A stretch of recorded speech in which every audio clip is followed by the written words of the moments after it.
ታሪክ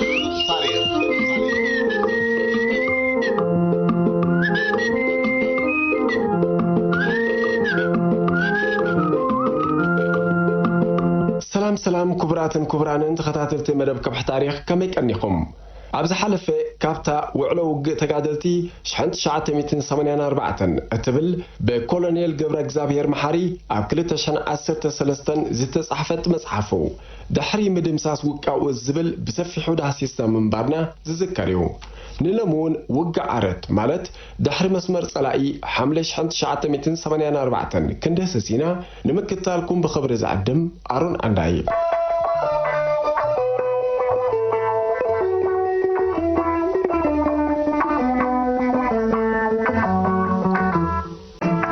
ጸላይ ናይ ሻዕብያውን በዲታት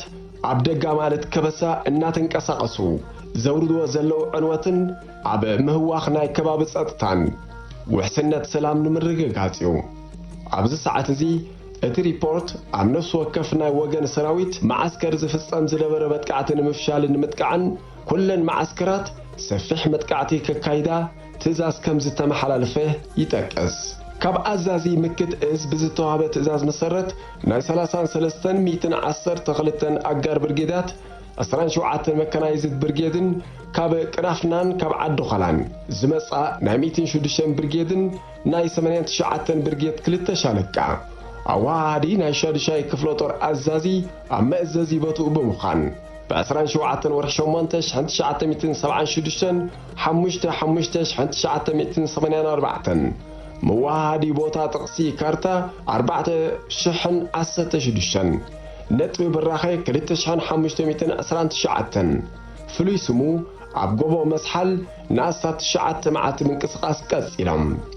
كابدك محارس تبقس صلاي ناي 33 برجيت 333 شالقاتات 415 مدبنيا مئتي زباو سراويت بدمر 515 عام سبزحزه بمختل ازازي برجيدن ناي بوليتيكا حلافن ينقسقسو كم زنبرو እዚ ሰነድ ይጠቅስ ጸላኢ ናብ ማዕዳጋ ጎደይቲ ማይ ዓይኒ ተንቀሳቂሱ ናብ ደቀ መሓረ ከም ዝተመሰን ኣብ ልዕሊ ይኹን ኣብ ልዕሊ ተጋደልቲ ዝኾነ ክሳራ ከም ዘይነበረን ብተወሳኺ ብወገን ዓሊ ገደን ከባቢውን ውን ከም ዝተንቀሳቀሰ ይጠቅስ። بوغن معرابون حيال من قسقاس كم زغبريو سنة صلائي زتقس اور حتمي ازيا كساب مسكرمش 1984 عامه مرت راي امانغو زباو سراويتن حزباو ملشان بحد وغن سراوي سرعه درغ خابت كال وغن 66 زاخلو وتادراو ግጥማት ተኻይዶ ኣብ ዝሓለፈ 5 ዓመታት ኣብ ድሕሪ መስመር ጸላኢ ዝካየድ ዝነበረ ናይ ናሽቱ ኣሃዱታት ግጥማይ ነበረን። أبزن دحروت شدشت أوارح مالد دحري مدمساس وقاو أزجن كمتي أب قومتي جنبارات سراوي الدرك أب حدا قتم نحيال أمايت وتادرات كسرا كوردوس ترى لجزينيرو نابنت كمان نفران قحينين تبجسو بعرزة أبيلو ناماي دمان زوفرة جزيف حيلي صلاي بمكات 240 وتادرات موتات 275 وقعات 4 مروخات 200 حدن برت تسلبو بوتادراوي هندسة استقبر النتاوي 3 تانكتات حمشيشن عويش تنزنبرو حادي روسياون عزازي كبيد برت إثيوبيا ومكونن ميتهم كابس مرا مندفران قحاينن بسلسة معزن زوفر الصلاي أول حمس كرمش 1984 عامة مرات عبكبابي ماي دماء بستقبروق صلاي لعلي 370 موتات 310 تنوقات 260 مروخات 33 فوكس برتن شدشته ناي 82 ملم مورتارن تماريخوم 1984 عامة مرات حزباو ميليشيا زباو سراويت تمكرو ناي وق دلبو نابزل على جاف زدا يبلو اوانين يرو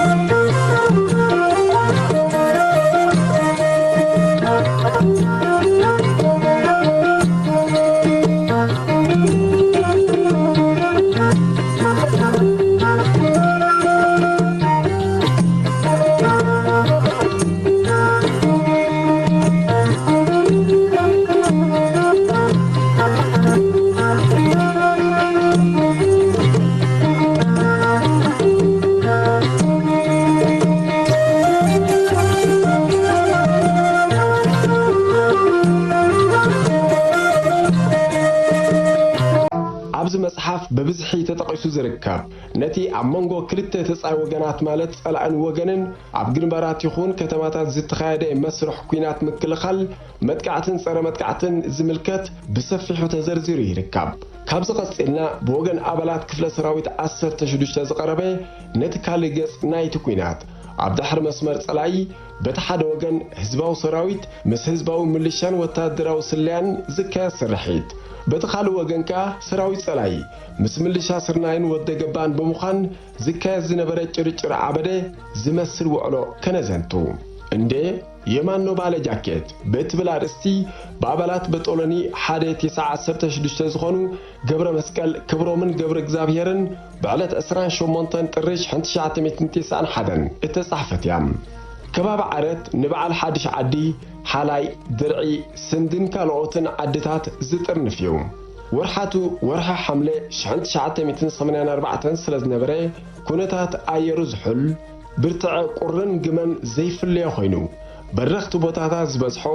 ጻዕቀ ህዝቢ ዘለዎ ቦታ እዩ። እዚ ቦታ እዚ ዓዲ ስርናይን ስገምን ካልኦት ጥረታትን ዝበቕሎ ቦታ ንኽትነብረሉ ምቹ እዩ። ብተወሳኺ ዓረት ብፍላይ ምብራቃዊ ኣጻድፍ ዓበይቲ ጻሕዲ ኣውሊዕን በብዝሒ በለስን ዝርከቦ ከባቢ ስለ ዝኾነ ካብቶም ካልኦት ከባቢታት ዝማዕረገ ይገብሮ። ተቐማጦ ናይዚ ከባቢ መብዛሕትኦም ኣብ ክርስትና ሃይማኖት ዝኣምኑ እኳ እንተኾኑ ውሑዳት ኣመንቲ ምስልምናውን ነይሮሞም። እዚ ህዝቢ እዚ ካብ ቀድማ ኣትሒዙ ብፍላይ ቅድሚ 1977 ዓመተ ምህረት ብጽልዋት ሓኤ እተዓብለለ እኳ እንተነበረ ምስ ህዝባዊ ግንባር ዝነበሮ ምድግጋፍ ይኹን ጽልውኡ ኣዝዩ ውስን ነይሩ። ካብ 1977 ማለት ምስ ምትሓዝ ከተማታት ጽልዋ ህዝባዊ ግንባር ኣብቲ ከባቢ ከስፋሕፍሕ እኳ ጀሚሩ እንተነበረ እዚ ጽቡቕ ዕድል ምስቲ ኣብ 1978 ዘጋጠመ ስትራቴጂካዊ ምዝላቕ ከስፋሕፍሕ ወይ ክቕጽል ኣይከኣለን። ምስ ምድምሳስ ወይ ምጽራቅ ተሓኤ ካብ ሜዳ ኤርትራ 1981 ጽልዋ ህዝባዊ ግንባር ኣብዚ ከባቢ እኳ ክቀላቐል እንተጀመረ ጸላኢ ብዝወደቦም ሃሱሳትን ወደገባታትን ቀሊል ጽልዋ ኣይነበሮን። ነዚ ንምትግባር ከዓ ምስቲ ጸገማት ናይቲ ህዝቢ ዝነበረ ናይ ደርቂ ኩነታት ኣብ ግምት ብምእታው ብቁንጣሮ ስርናይ ብምዕሻው ይኹን ብኣስገዳት ነቲ ህዝቢ ብረጸላኢ ከም ዝዓጥቕ ገይርዎ እዩ። ከምኡውን ናብቲ ከባቢታት ብተደጋጋሚ ብረት ዝዓጥቑ ወደገባታት እናዋፈረ ሰባት የበሳብስ ንብረት ይዝርፍን ሰብ ይቐትልን ስለ ዝነበረ ነዚ ንምክልኻል ናይቲ ከባቢ ህዝቢ ሓንቲ ብርጭው በህዝባዊ ሰራዊት ብረት ማዕጣቕ ስለ ዝነበረ ንከባቢኦምን ዓዶምን ንምክልኻል ብረት ክዓጥቁ ወሲኖም ኣብ 1984 ናብ ሰያሕ ባዶ ብምኻድ ሓፂር ወታደራዊ ታዕሊም ድሕሪ ምውሳድ ናብ ቦታኦም ተመሊሶም ብረት ዓጢቖም ኣንጻርቶም ጓሓላሉ ክምክቱ ተበገሱ። እዋኑ ወርሒ ሐምለ 1984 እዩ። ጸላኢ ካብዚ ከባቢ ስልያታት እናዋፈረ ኣብ ልዕሊ ሰላማዊ ህዝብን ሓፋሽ ውድባትን ዝኸረረ ግፍዕታት ይፍጽም ብምንባሩ ሓንቲ መስርዕ ናይ ስልያ ኣሃዱ ብርጌድ 35 ነቲ ኩነታት ንምክትታል ካብ ዓላት በገስ ነቲ ብሰንሰለታዊ ጎቦታት ዓበይቲ ሩባታትን ብብዝሒ ዓቐበ ቁልቁለትን ሰንጢቓ ነተን ኣብ ጸንዓ ትግለ ዝርከባ ዓበይቲ ዓድታት ንገለ ንጸጋም ንገለኻ ንየማን ጎስያተን ብምሕላፍ ናብ ሕቦት ኣቱ ካብ ገባር መግባ ኣዚዛ ተመሲሓ ኣብኡ ድሕሪ ምውዓል ንምሸቱ ከባቢ ሰዓት 4 ኣቢሉ እቲ ኣሃዱ ነቲ ዝድየብ ዘይመስል ተሪርን ነዊሕን ዓቐብን ኣጻድፍን ዝበዝሖ ቀጢን መገዲ ተኸቲላ ከባቢ ሰዓት 6 ፈረቓን ሓድሽ ዓዲ ኣተወት። ሓድሽ ዓዲ ዋላ እኳ ካብተን ኣብ ምምሕዳር ዓረት ዝርከባ ዓድታት እንተኾነት መዳውብቲ ጸንዓ ደግለን ካብ ዓዲ ቀይሕ ርሃቕ ዝበለትን ብምዃና ካብ ተጻብኦታት ጸላእን ምንቅስቓስ ወደገባን መሕድግ ዝበለት ነበረት። ኣባላት ክፍሊ ህዝባዊ ምምሕዳር ዘዕርፍላን ካብተን ኣብ ከባቢኣ ዝርከባ ካልኦት ዓድታት ምስ ሰውራና ዝሓሸ ኣፍልጦን ዝምድናን ዝነበራን ዓድያ። ስለ ዝኾነ ከዓ ብዛዕባ ናይቲ ከባቢ ኩነታት ጽፉፍ ሓበሬታ ንምርካብ ዝጸግም ኣይነበረን።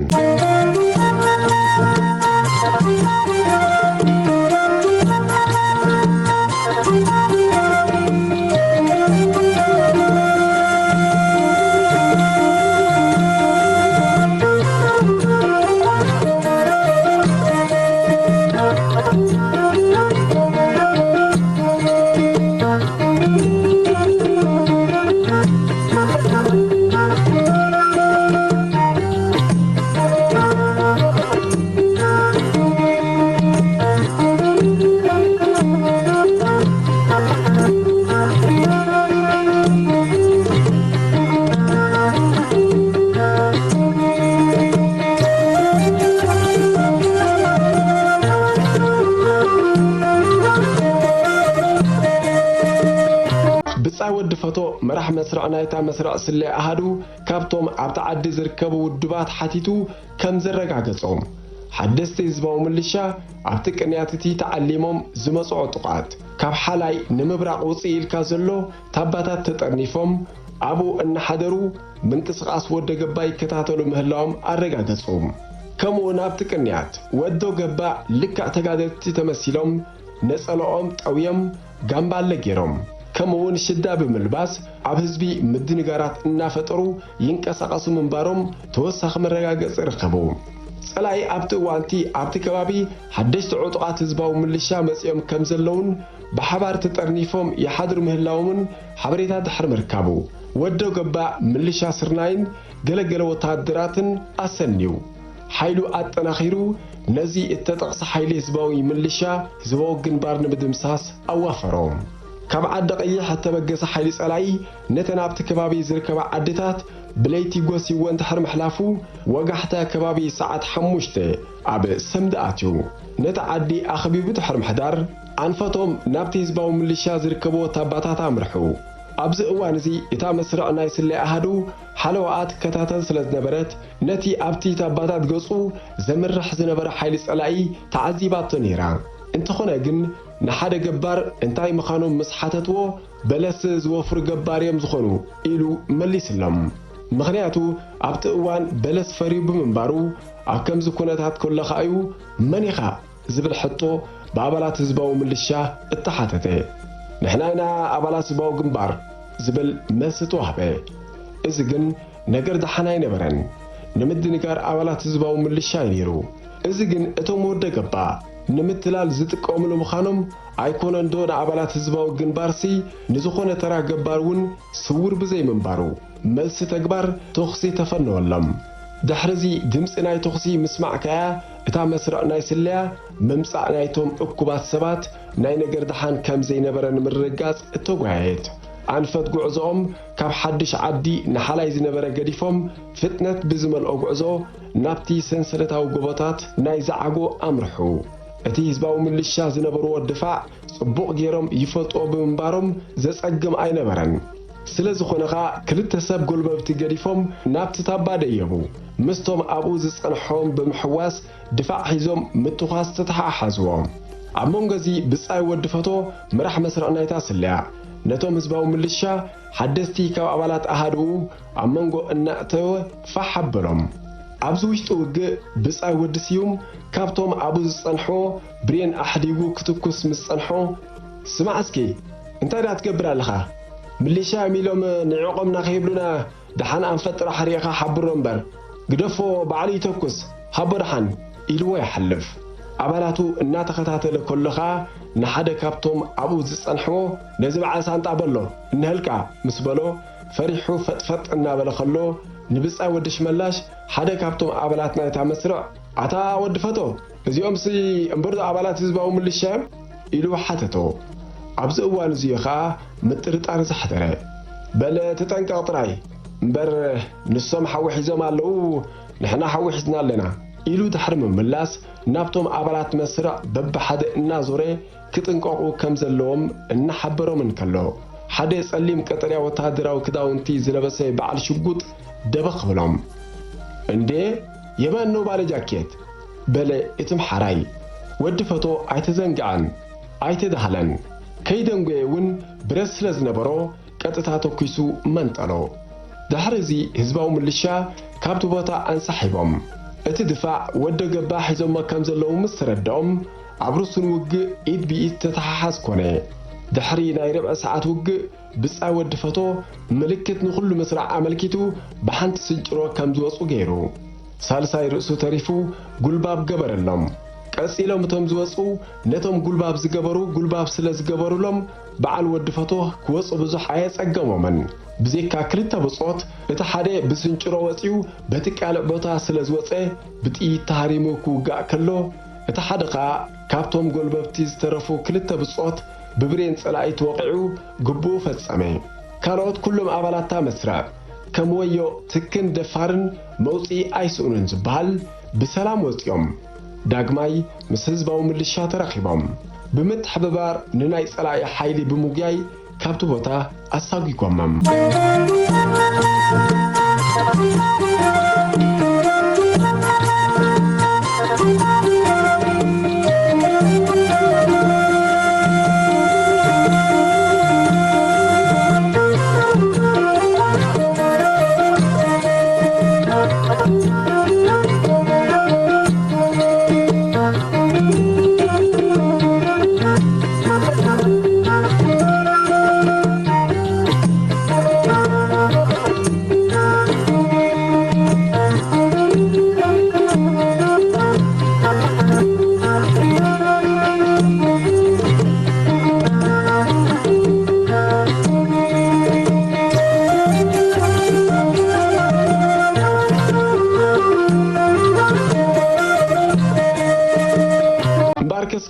كبران تخطاتلت مدب كبح تاريخ نزقربنا تحسب بمكتالكم أزينا مسجنا نسانبت أبزق بغال تحسب يرخبنا سلام وسناي